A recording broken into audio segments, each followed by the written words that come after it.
Bien, bah, écoutez, je vous remercie d'être là. Une bonne partie d'entre vous avait déjà rejoint le webinaire.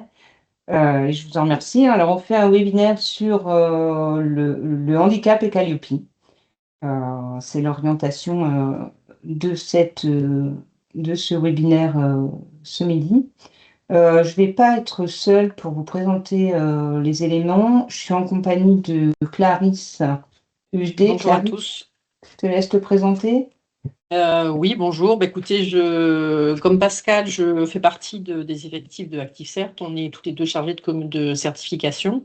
Donc, on est à la fois sur le terrain, puisqu'on audite régulièrement, et puis au contact avec les organismes, les auditeurs. On traite les dossiers qui passent en comité. Donc, on a une vision assez exhaustive de différentes étapes d'une certification et on est là aujourd'hui pour vous faire un retour sur ce qu'on peut voir aussi sur le terrain concernant la prise en compte des situations de handicap par les organismes de formation. C'est une thématique assez transversale à beaucoup d'indicateurs et je pense qu'il y a pas mal de choses à dire sur le sujet. Effectivement. Merci, Clarisse. Donc moi, je suis Pascal Vallée. De la même manière que Clarisse, je suis aussi chargée de certification. C'est vrai que ce webinaire va avoir deux aspects. On va traiter un peu les expériences qu'on a pu avoir sur les différents indicateurs et sur la manière dont, euh, dont on a des liens entre le handicap et Calliope à travers les expériences qu'on a. Et on va d'abord démarrer par un peu préciser le contexte, parce que le contexte de l'inclusion euh, est lié à Calliope, mais pas que. On viendra ensuite sur les exigences de Calliope. Alors on parlera d'exigences implicites et explicites, puisqu'il y a des choses qui sont clairement écrites dans le référentiel et d'autres qui sont des éléments de fait dans la gestion d'une personne en situation de handicap. Et puis, on parlera aussi de la démarche d'amélioration continue inhérente à Calliope et de fait inhérente aussi à la prise en charge de personnes en situation de handicap. Alors, petit rappel concernant Calliope et l'inclusion de personnes en situation de handicap. D'abord, on a, pour ce qui concerne le handicap, une loi qui date de 2005, donc elle date déjà un peu, elle a 20 ans. Et elle demande à prendre en charge, elle impose en fait que tous les organismes de service, y compris les organismes de formation, soient accessibles et non discriminants. Donc il y avait déjà depuis 20 ans cette idée d'inclusion qui a été largement renforcée en 2018 et en particulier par le dispositif Calliope, puisqu'on parle d'accessibilité universelle. Vous avez peut-être remarqué fin juin 2025, pour ceux qui ont plus de 10 salariés et plus de 2 millions de chiffre d'affaires, une nouveauté pour ceux qui fabriquent des produits, puisqu'ils doivent rendre par exemple leurs ordinateurs, les terminaux accessibles aux personnes en situation de handicap. Et il en est de même pour le secteur des services, où on doit rendre accessible l'achat de billets, de transport, tous les aspects liés au service pour les personnes en situation de handicap. Donc on voit bien qu'au fil du temps, les exigences d'inclusion se renforcent et de plus en plus. Alors, pour ce qui est de Calliope, on a une démarche inclusive qui doit être cohérente et progresser de par l'amélioration continue. Dans Calliope, on vous demande de prendre en compte le handicap du début à la fin, en fait, de l'accueil de la personne en situation de handicap, en prenant en compte ses particularités jusqu'au moment où elle passe l'examen. C'est du début à la fin de votre démarche de formation. Alors, un petit rappel, Calliope n'est pas un audit réglementaire. Ça veut dire qu'un auditeur ne peut pas vous demander des éléments liés aux aspects réglementaires comme euh, l'accessibilité aux personnes en fauteuil roulant de votre local. C'est du réglementaire, c'est la loi, ça c'est un autre aspect. Et Calliope n'a pas vocation à vérifier que vous respectez la loi. Nul n'est censé ignorer la loi et ce n'est pas l'objet de Calliope de vérifier ces aspects-là. Avant de rentrer dans Calliope, je voulais juste vous représenter les volumes de personnes en situation de handicap en fonction du handicap et surtout pour souligner, on a souvent tendance à parler du handicap en résumant à l'accès aux personnes à mobilité réduite et vous voyez dans ce schéma que c'est seulement 5% des personnes qui sont en fauteuil roulant. Donc l'essentiel des handicaps n'est pas lié aux problèmes de mobilité et aux problèmes physiques. On a tous les types de handicap et le plus important, si vous regardez le schéma, va être tout ce qui est lié au cognitif, donc à la réflexion, et puis on a une forte proportion aussi de handicap auditif. Bon, là, c'est un schéma qui avait été fait par Cap Emploi. Je trouvais qu'il était intéressant pour élargir la notion de handicap à des handicaps autres que physiques, qui sont les premiers auxquels on pense, mais il y a aussi tous les handicaps invisibles. Alors, dans le référentiel Calliope, vous verrez que dès le préambule, on parle d'inclusion. Dès la page d'introduction de Calliope, on va vous souligner que le référentiel prend notamment, c'est ce que je vous ai mis en jaune, en compte les spécificités des publics accueillis, dont les personnes en situation de handicap, avec une logique d'accessibilité universelle, comme le veut la loi qu'on a vue tout à l'heure de 2018. Et donc, elle s'inscrit effectivement dans la loi de septembre. C'est pas anodin, c'est-à-dire que tout l'aspect inclusion concerne tous les stagiaires, entre guillemets, c'est-à-dire que vous devez prendre en compte cette particularité pour toutes les personnes que vous recevez. Donc, quand on parle d'accessibilité et de compensation, dans Calliope et de manière générale, l'accessibilité et la compensation, c'est l'ensemble des moyens, quels qu'ils soient, hein, techniques, mais aussi humains, mais aussi organisationnels, que vous pouvez mettre en œuvre pour permettre à toute personne qui a un handicap de se former dans les meilleures conditions.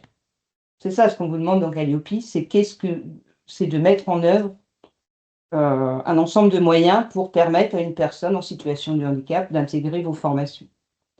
Et ça, c'est un peu ce que je disais tout à l'heure, c'est tout au long de son parcours.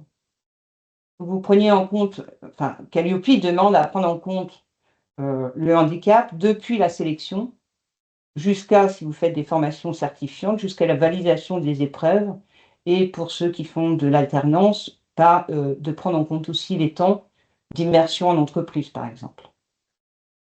L'idée est d'accompagner effectivement la personne pour que tout se déroule au mieux. Alors, je fais un petit récap du référentiel Calliope, qui est divisé en 7 critères, que j'ai tendance à synthétiser en disant le premier critère, c'est l'information du public. Le deuxième critère, avec les indicateurs qui y sont liés, c'est la conception de l'action de formation. Dans le troisième critère, on prend la réalisation, il s'agit de la réalisation de l'action. Le critère 4 demande à faire attention aux moyens mis en œuvre. Le 5, c'est tout ce qui concerne les compétences et les ressources humaines. Le critère 6 prend en compte l'environnement de l'organisme. Et le 7, c'est tout ce qui concerne l'amélioration continue. Alors, dans les petits ronds à côté, vous voyez, je voulais souligner ça parce que ça me semble important, vous avez des critères qui comprennent des indicateurs communs ou particuliers au bilan de compétences, à l'action de formation, au CFA. Donc ça, c'est des indicateurs communs ou spécifiques. Et puis, vous avez des obligations spécifiques. Dans le référentiel, vous trouverez des obligations spécifiques, notamment liées au handicap. Avec une particularité aussi, c'est que vous avez aussi des points particuliers si vous êtes en sous-traitance pour un autre organisme. Vous avez des points à vérifier aussi. Et alors, je vous ai mis en orange les 2 dernières pages du référentiel, c'est le glossaire. Et vous allez voir à plusieurs moments que le glossaire, c'est des définitions qui viennent préciser des éléments mentionnés dans les différents indicateurs. Ça va? Alors, dans les questions-réponses, on s'est dit que si vous aviez des questions, vous pouviez les poser au fur et à mesure. S'il y en avait trop, on les passera à la fin, mais effectivement, vous pouvez, exprimer vos questions, au fil du temps. Alors, je vous disais tout à l'heure, il y a des exigences implicites et explicites. Il y a des indicateurs qui directement vont vous parler du handicap. Et puis il y a des indicateurs qui sont implicites et qui ne parlent pas directement du handicap, mais qui interviennent inévitablement quand vous avez une personne en situation de handicap à accueillir. Alors les indicateurs explicites, c'est-à-dire ceux qu'on va trouver, mentionnant clairement le handicap, c'est l'indicateur 1 qui demande une diffusion de l'information, l'indicateur 4 qui demande à analyser le besoin, l'indicateur 6 qui vous demande de préciser comment se déroule la formation. On a un indicateur assez important pour les CFA, mais qui concerne que le CFA. Dans l'indicateur 20, on parle d'un référent handicap de manière assez précise et avec des attributions plus larges que pour un organisme de formation qui fait de l'action de formation. Et l'indicateur 28, bah, c'est celui que vous connaissez en général, qui est lié au handicap et qui vous demande d'avoir un réseau de partenaires extérieurs. Alors, les indicateurs implicites, on aura l'occasion de les voir de manière détaillée derrière, je ne vais pas vous les préciser, mais vous voyez que quasiment tous les indicateurs, de manière explicite ou implicite, demandent une prise en compte du handicap ou une adaptation. Alors, dans l'indicateur 1, je vous propose qu'on les prenne, non pas les uns à la suite des autres, mais on va prendre les grands thèmes concernant l'inclusion dans le référentiel. Dans l'indicateur 1, l'exigence est directement mentionnée dans l'indicateur. C'est un indicateur commun et on vous demande de diffuser une information accessible, exhaustive et à jour, notamment une information concernant l'accessibilité aux personnes handicapées. Et c'est un des items que vous devez, qui doit apparaître dans vos communications puisque c'est une exigence directe. Alors, dans le glossaire, justement, en fin de référentiel, vous trouvez la définition d'accessibilité. Dans l'accessibilité, excusez-moi, on parle de conditions d'accueil, d'accès et de sécurisation des parcours de formation des publics en situation de handicap, les locaux, l'adaptation et les moyens de prestation. Il y a souvent eu ambiguïté sur ce terme d'accessibilité, puisque certains, on a pu le voir dans des audits, avaient une vision plus restrictive et pensaient plus aux PMR, aux personnes à mobilité réduite, et à l'accès à leurs locaux. Le terme d'accessibilité est plus large que ça. Donc, dans l'indicateur 1, on vous demande d'informer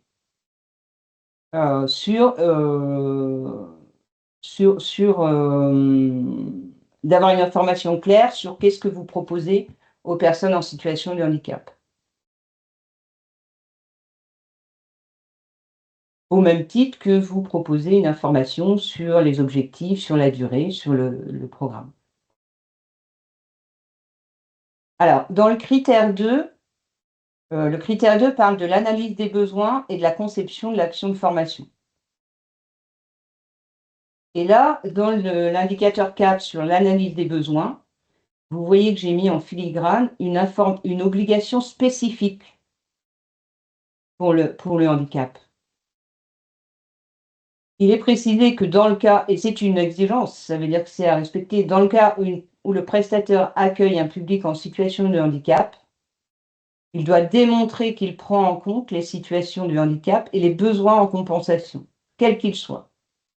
Vous accueillez une personne en situation de handicap, vous devez prendre en compte ce dont elle a besoin, ce qui, de manière indirecte, suppose d'analyser son besoin. Donc là, pour l'instant, vous avez informé que vous pouviez répondre aux situations de handicap, à certaines où vous avez donné l'information, et là, dans l'indicateur 4, vous analysez le besoin de la personne. Je voudrais Vous juste avez apporter une analysé. petite précision, Pascal, si tu veux bien, sur Ouais, l'indicateur 4. vas-y. Cet indicateur, notamment pour ceux qui interviendraient en sous-traitance sur des formations, il n'y a pas de spécificité liée à la sous-traitance pour cet indicateur. Donc, on va attendre de l'ensemble des acteurs qu'ils prennent en compte, donc l'analyse du besoin et notamment le besoin d'adaptation en cas d'accueil d'une personne en situation de handicap. Ça veut dire que si vous êtes formateur sous-traitant, vous devez recueillir cette information auprès de votre donneur d'ordre ou mettre en place les dispositifs nécessaires pour pouvoir disposer de cette information. Quand on audite cet indicateur, que vous soyez sous-traitant ou pas, on va avoir le même niveau d'attente. Ça porte souvent lieu à des non-conformités. L'information passe pas toujours très bien entre le donneur d'ordre et le sous-traitant. Donc, si vous intervenez en tant que sous-traitant, soyez vigilant sur cet indicateur-là et la prise en compte des éventuelles situations de handicap. C'est vrai. Et de manière générale, effectivement, quand il n'est pas spécifié une particularité pour les sous-traitants, ça veut dire que cet indicateur vous concerne et que vous devez le prendre en compte. Indicateur 6. Donc, on est dans le cadre d'un indicateur commun à nouveau, et à nouveau avec une obligation spécifique pour les personnes en situation de handicap. Alors, c'est logique. Vous avez informé, vous avez analysé le besoin. Maintenant, s'il y a besoin de concevoir ou d'organiser la formation d'une autre manière pour répondre aux besoins, vous devez prendre en compte dans la conception. Peut-être, alors qu'est-ce que je pourrais prendre comme exemple? Peut-être qu'il faudra aménager les épreuves en contrôle continu ou le quiz, ou peut-être qu'il y aura l'action de formation, le programme de formation devra être adapté à la personne, ou les objectifs adaptés à la personne. Donc là, vous devez le prendre en compte et dans la conception et dans la mise en œuvre. Vous devez adapter en fonction des besoins de la personne dont vous savez maintenant qu'elle a un handicap.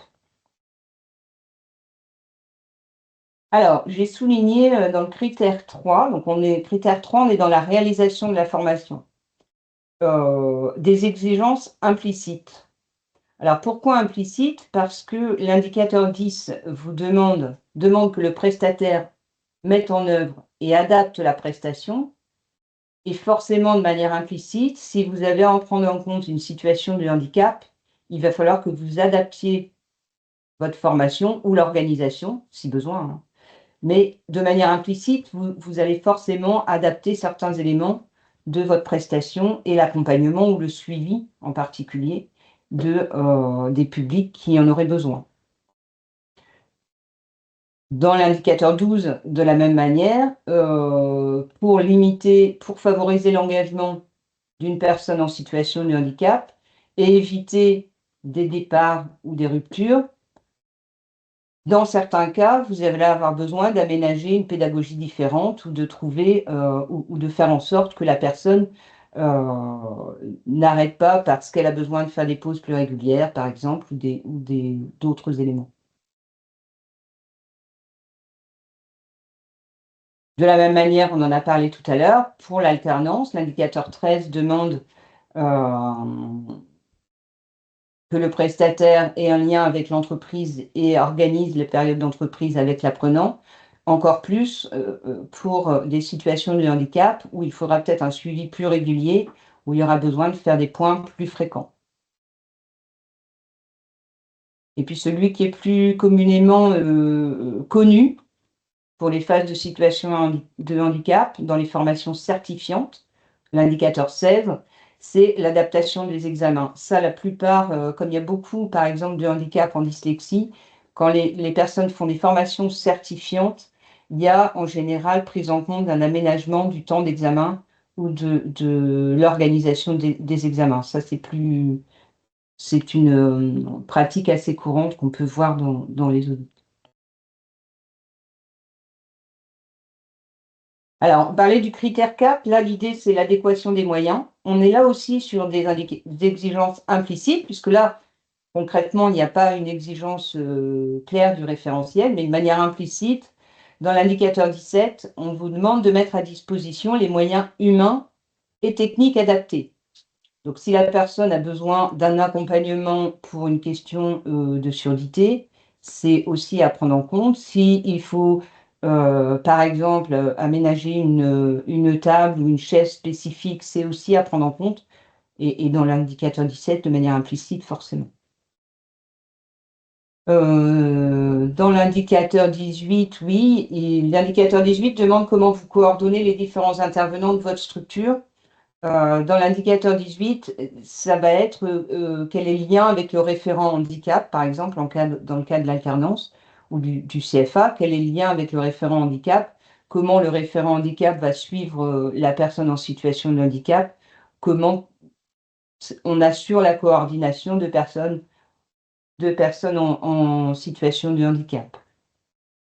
Et puis l'indicateur 19, c'est la mise à disposition des ressources pédagogiques. Là aussi, on a plutôt des éléments assez facilement dans les audits, puisque les supports, par exemple papier, peuvent être imprimés de manière différente quand il y a des problèmes de lecture, ou les supports vidéo sont adaptés à des personnes qui auraient de la dyslexie. Sur ces aspects-là, on a plutôt des éléments assez probants euh, et des éléments déjà effectifs. L'indicateur 20, alors lui, il concerne le CFA, mais vous voyez que il est assez exigeant, puisque d'une part, il demande qu'il y ait quelqu'un de nommé référent handicap au sens propre du terme et assez large, et puis surtout qu'il y ait des actions qui soient mises en œuvre pour accompagner les publics en situation de handicap. Ce qui veut dire qu'en situation d'audit, on va vérifier qu'il y a bien une personne nommée, mais on va aussi vérifier qu'il y a eu des actions mises en œuvre et des accompagnements qui sont faits pour aider les personnes en situation de handicap.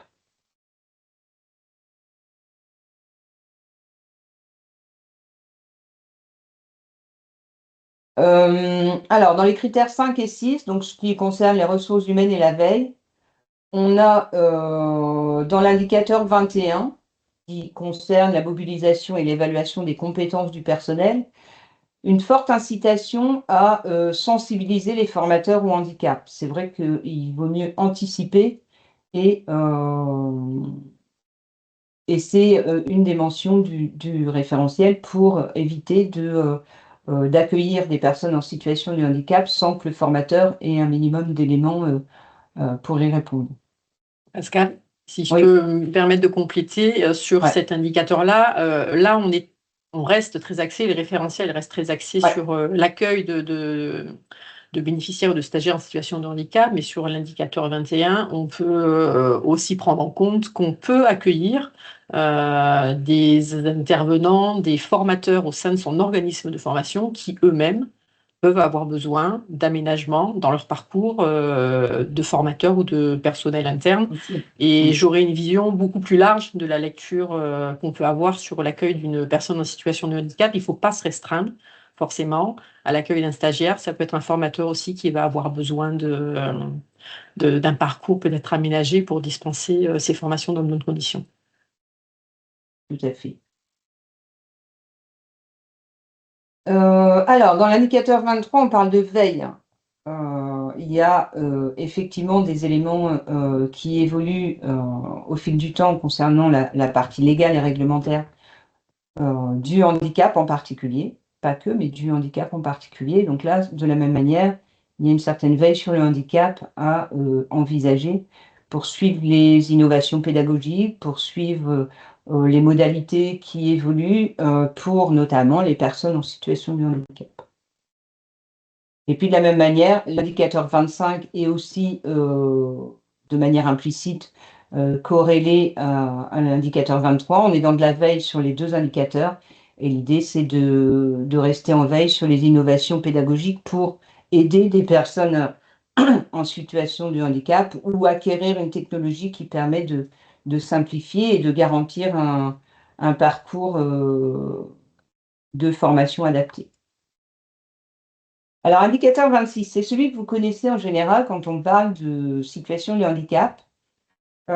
Effectivement, il est totalement consacré au handicap et on demande que le prestataire mobilise les expertises, les outils et les réseaux nécessaires pour accueillir, accompagner, former ou orienter les publics en situation de handicap. Et vous voyez que le niveau attendu, il est de démontrer qu'il y a bien un réseau et que vous pouvez le mobiliser parce que vous avez anticipé un peu et que vous les connaissez. Dans le cas d'accueil de personnes en situation de handicap, il est demandé de préciser les modalités de recours à ce réseau et puis les mesures spécifiques d'accompagnement ou d'orientation que vous mettez en œuvre. En clair, effectivement, en général, dans les audits qu'on peut voir, on a des listes de partenaires. On peut, dans certains cas, n'avoir que ça et effectivement, ça n'est pas suffisant puisque l'exigence est bien de, pouvoir le jour J, si une personne d'avoir anticipé, si on accueille une personne en situation de handicap, d'avoir anticipé et d'avoir contacté ou de savoir comment mobiliser, les partenaires qu'on a identifiés pour avoir recours et pour soit orienter, parce que vous ne pouvez pas répondre à la situation de handicap, soit, demander une aide financière s'il y a des investissements, soit demander, un accompagnement pour construire un parcours adapté. Alors vous voyez encore que là, le glossaire, il vous donne cette fois-ci directement des, des réseaux pour répondre aux problématiques de handicap. Donc on voit apparaître l'AGFIP, on voit le FIPHFP qui lui concerne les structures publiques, donc c'est un peu l'AGFIP du public. On voit la structure Cap Emploi qui accompagne, les jeunes vers et dans l'emploi. Et puis la MDPH qui a, elle, plus vocation à, s'adresser aux salariés d'entreprise pour le maintien dans l'emploi et pour aussi épauler s'il y avait des questions. Vas-y. Oui, je vais prendre, avant que tu passes à une autre slide, si tu as fini ce que tu voulais dire, deux choses qui me paraissent importantes sur cet indicateur-là. On va souvent avoir des non-conformités sur cet indicateur parce qu'il est traité de manière un peu, alors je dirais légère. Sur les audits, voilà. C'est-à-dire qu'on va nous présenter une liste qui n'est pas forcément actualisée d'un audit sur l'autre.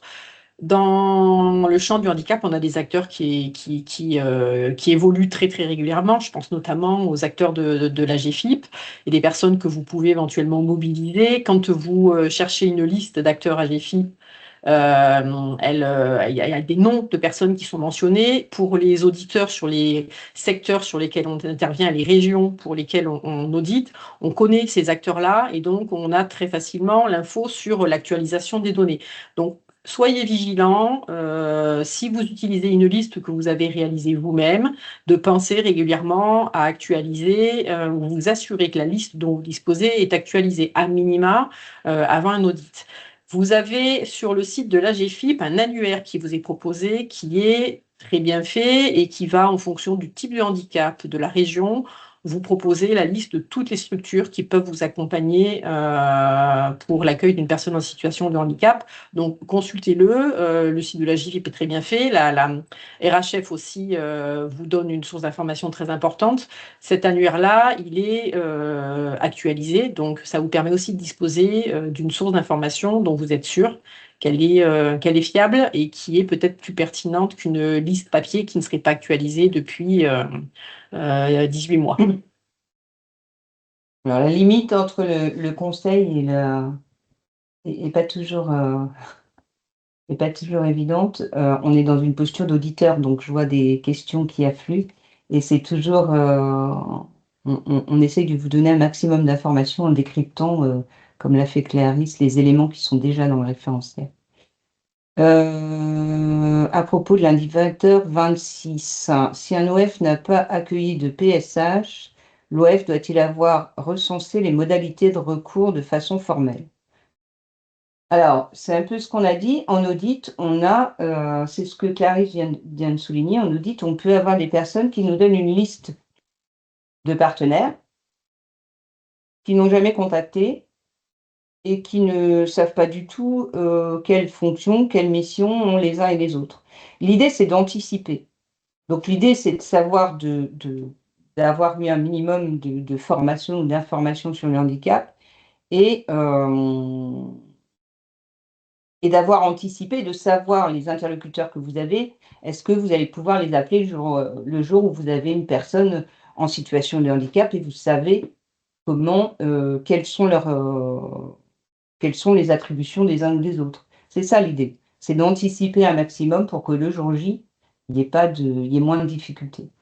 L'idée, c'est d'avoir, savoir qui contacter, quels sont les acteurs auxquels on peut avoir recours, prendre en compte, avant que le cas de figure se présente, l'ensemble Voilà. des adaptations. Ça me semble compliqué puisqu'on a quand même des situations de handicap qui peuvent être très, très variées. Par contre, savoir qui solliciter, ça me semble important.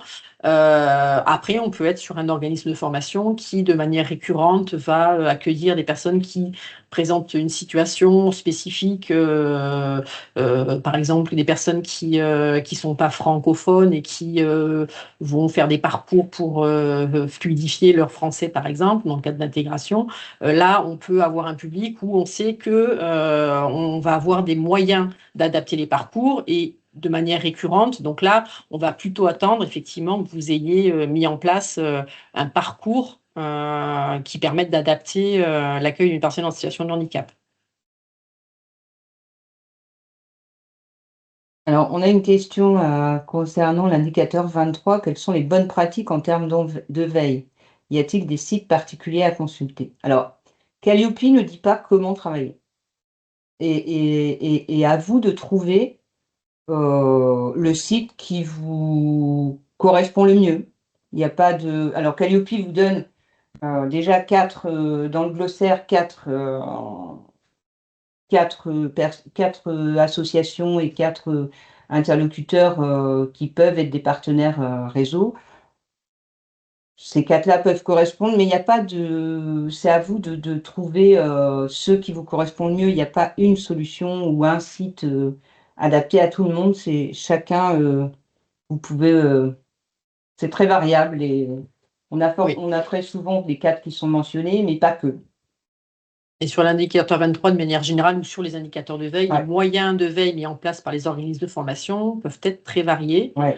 Et il n'y a pas une attente particulière sur les bonnes pratiques en termes de veille. Chacun effectue sa veille différemment. Ce qu'on va venir chercher, c'est effectivement qu'elle existe, qu'elle est traçable, qu'elle est effective et que vous ne vous contentez pas de présenter le jour de l'audit une liste de newsletters que vous n'avez pas consultée. Et puis, comment est-ce que ça a pu avoir un impact sur votre activité et éventuellement, si vous êtes sur une structure où il y a plusieurs personnes en interne, comment vous l'avez communiqué auprès des personnes qui travaillent avec vous et qui sont concernées par cette veille.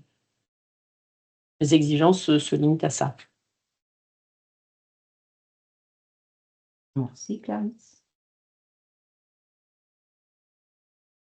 Alors, dans les indicateurs implicites, j'aurais pu aller jusqu'à, l'amélioration continue et le critère 7 où on parle de, recueillir la satisfaction des parties prenantes, dont forcément celle des PSH, sur les conditions d'accueil et de prestation. Heu et l'idée, c'est de prendre en compte d'éventuelles remarques qu'ils pourraient vous faire pour vous inscrire dans une démarche de veille et d'amélioration continue de vos pratiques. C'est ce qu'on appelle, voilà, de manière un peu codée, le PDCA, Plan do Check-up, de prévoir ce qu'on va faire, de le faire, de vérifier et de réagir. Qui est ce qui est demandé dans le critère 7 et en particulier dans le dernier indicateur du référentiel. On est un petit peu dépassé. Alors en conclusion, effectivement l'auditeur, il s'attend pas à voir toutes les adaptations, hein. Mais il doit avoir une démarche qui est, effectivement crédible, documentée et qu'elle évolue et qu'elle s'améliore au fil du temps. Forcément, tout passe par l'analyse des besoins en amont. C'est dommage que et c'est pas au formateur de, deviner le jour J, qu'il y a une personne en situation de handicap pour accueillir dans les meilleures c'est pas le bon moyen d'accueillir dans les meilleures conditions une personne qui a des besoins particuliers. Et puis, les aménagements ou les réflexions sur l'accessibilité, effectivement, peuvent améliorer aussi l'expérience pour tous les apprenants. La mise à jour, de certains supports dans les ressources pédagogiques transmises aux stagiaires le fait de prévoir qu'il puisse être accessible pour des personnes dyslexiques, par exemple, peut aussi profiter à des personnes qui ne se seraient pas, présentées comme étant en situation de handicap. Et l'idée, c'est d'avoir une véritable inclusion, du coup, avec des supports par défaut créés pour tout le monde.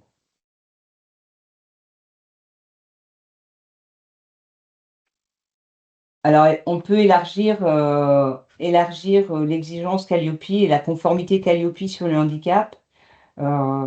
C'est pas seulement une obligation, c'est effectivement un engagement, une marque d'engagement sociétal.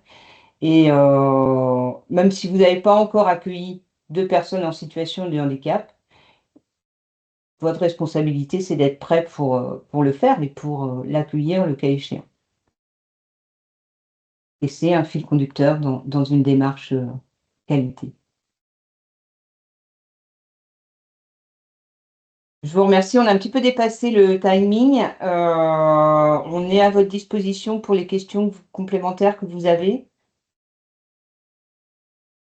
Je ne sais pas si ce webinaire vous a éclairé sur certains éléments.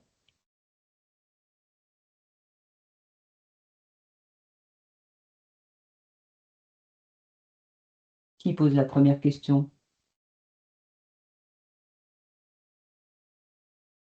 Ah.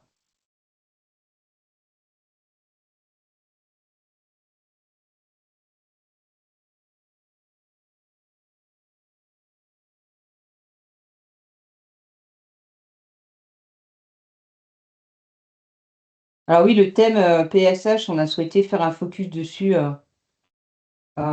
effectivement, parce qu'on a quand même, il y a beaucoup d'interrogations, on voit beaucoup d'interrogations dans les audits et on a quand même plusieurs non-conformités, pas mal de non-conformités sur le sujet, surtout sur le fait sur l'amélioration continue, une fois qu'on a travaillé pour le premier audit. L'audit initial, en général, on n'a pas toujours derrière d'évolution des éléments.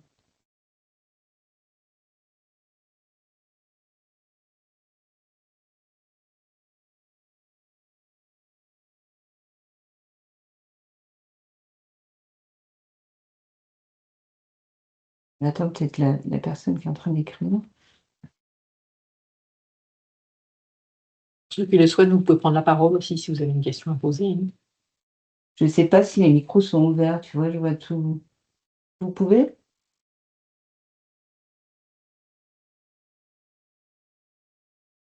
Pardon.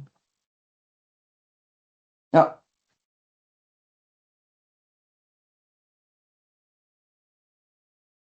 Ok, les merci. micros sont fermés, c'est bien ce qui me semblait. Et je ne peux pas les rouvrir en milieu.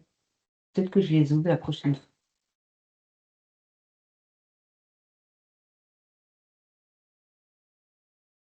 On a monsieur Azizi qui est en train d'écrire, Karine.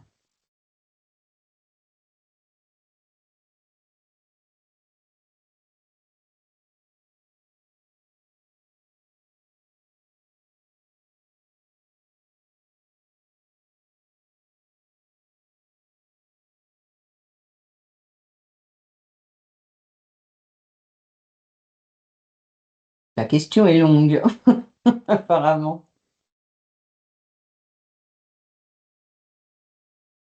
Les attentes des auditeurs peuvent être variables, oui. Alors, l'exigence est claire. La manière d'y répondre vous appartient.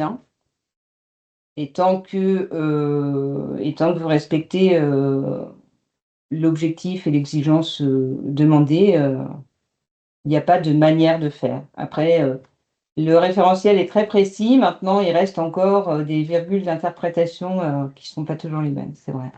On reste humain quand même. Ce qu'on voit, c'est que les niveaux d'exigence sur la prise en compte des situations de handicap, au fil des versions des référentiels, est de plus en plus exigeante. Sur l'indicateur 26, aujourd'hui, on vous demande d'être en capacité de mobiliser des acteurs soit pour accueillir, soit pour réorienter.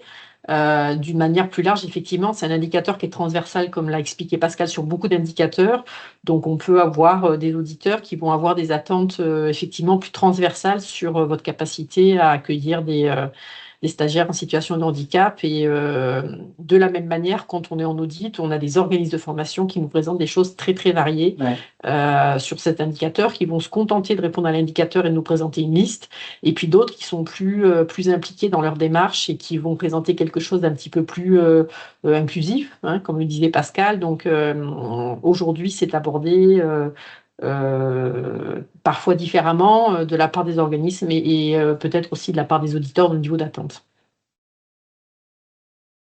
Alors, on a une remarque. Dans le cas des OFCFA, je juge qu'il y a encore des difficultés pour l'inclusion convenable. Mais oui, bien sûr. Non visible, la personne, selon la loi, préfère rester silencieuse. Alors, c'est un peu.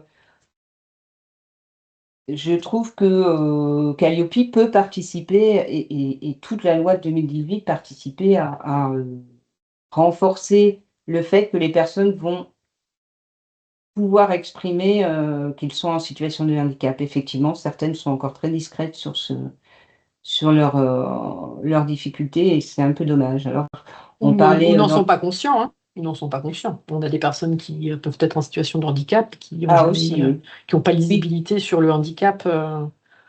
Et et voilà.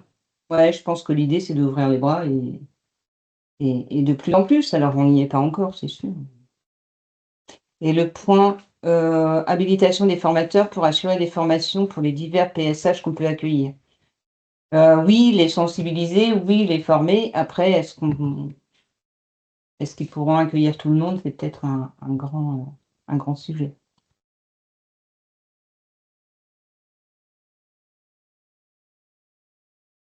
Il y a plusieurs versions du référentiel.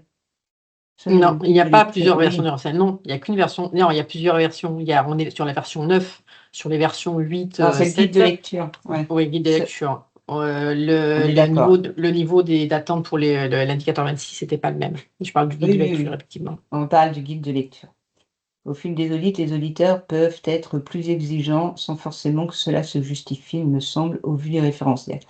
Alors, ouais, il y a tout un volet amélioration continue quand même. C'est l'esprit de Calliope, c'est de l'amélioration continue. Donc le niveau d'exigence, il est lié à un indicateur, bien sûr, en prenant en compte le contexte. Il y a toujours prise en compte du contexte, de la part des auditeurs, normalement.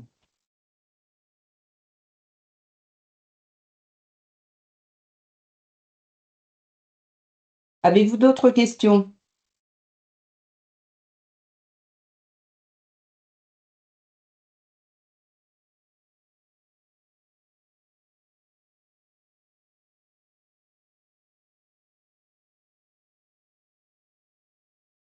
Alors je vais essayer je vois quelqu'un qui me demande de parler, mais je ne suis pas sûre de pouvoir.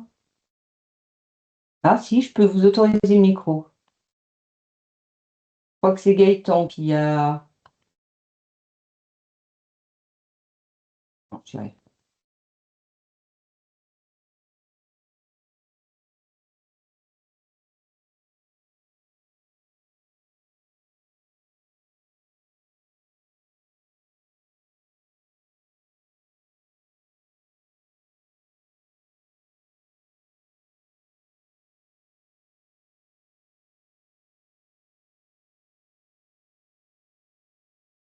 On va attendre les deux dernières personnes qui sont en train d'écrire.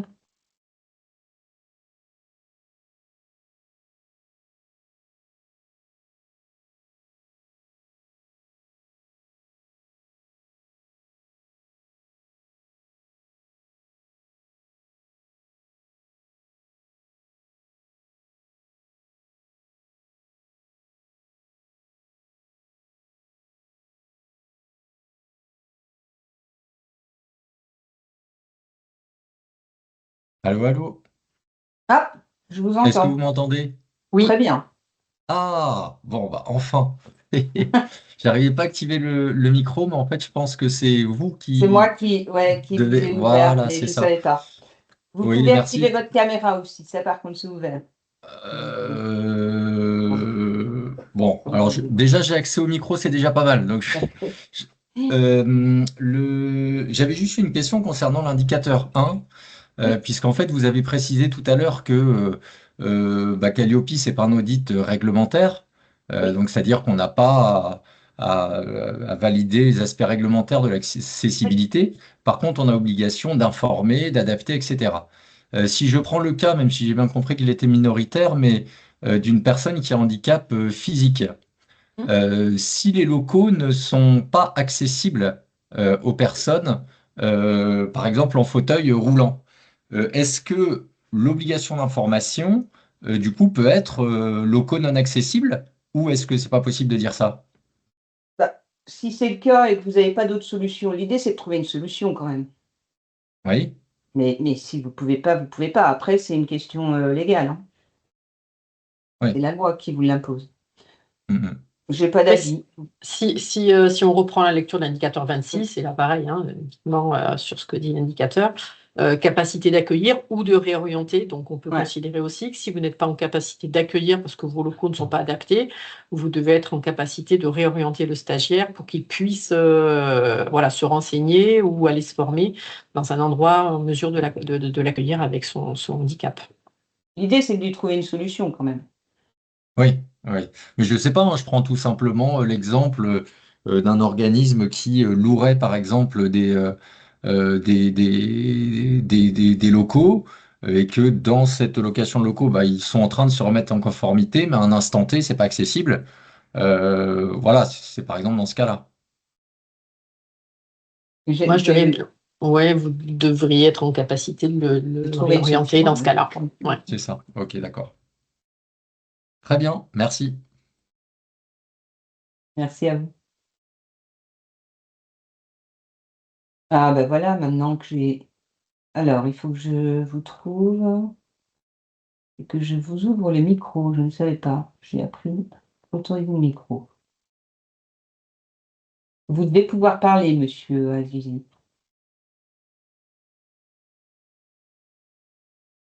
Si vous Alors, ouvrez ah bonjour. bonjour à toutes et à tous. Déjà, je Bonjour. vous remercie pour votre présentation. Donc, ma question, elle concerne tout ce qui est sous-traitance, parce que parfois, durant les formations, on fait appel à des conventions avec des plateformes, par exemple, pour sous-traiter des cours ou autres. Et je voulais avoir plus de détails par rapport à Calliope, à l'audit sur ce point-là. Est-ce qu'il faut mentionner une exigence par rapport aux personnes, au PSH, au niveau de la convention avec le sous-traitant ou comment faire exactement? Alors dans l'indicateur 26, vous avez une rubrique sous-traitance.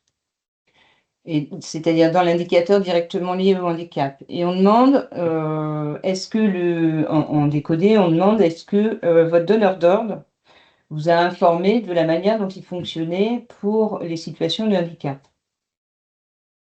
Donc vous pouvez le mettre dans la convention, vous pouvez le mettre où vous voulez. L'idée, c'est que, vous informiez votre formateur sur le sujet et que votre formateur sache réagir s'il y a une situation de handicap. J'ai été Très bien. claire peut-être? Ça Oui, va? c'est bien clair. C'est bien clair. D'accord. Merci beaucoup. J'avais juste Donc il y a besoin d'une pas, confirmation. il faut que vos formateurs soient au courant, ça c'est sûr. Parfait. Merci beaucoup. Et c'est rarement le cas, hein, malheureusement. Là-dessus, il y a un vrai progrès à faire, hein. On a des non-conformités sur ce sujet ou beaucoup de donneurs d'ordre qui ne donnent pas aucune information à leurs formateurs. Alors que, c'est le formateur qui potentiellement se retrouve en face des personnes. Je vous remercie beaucoup pour, Merci à tous. votre participation et très bonne journée. À bientôt. Merci. Au Au revoir. revoir.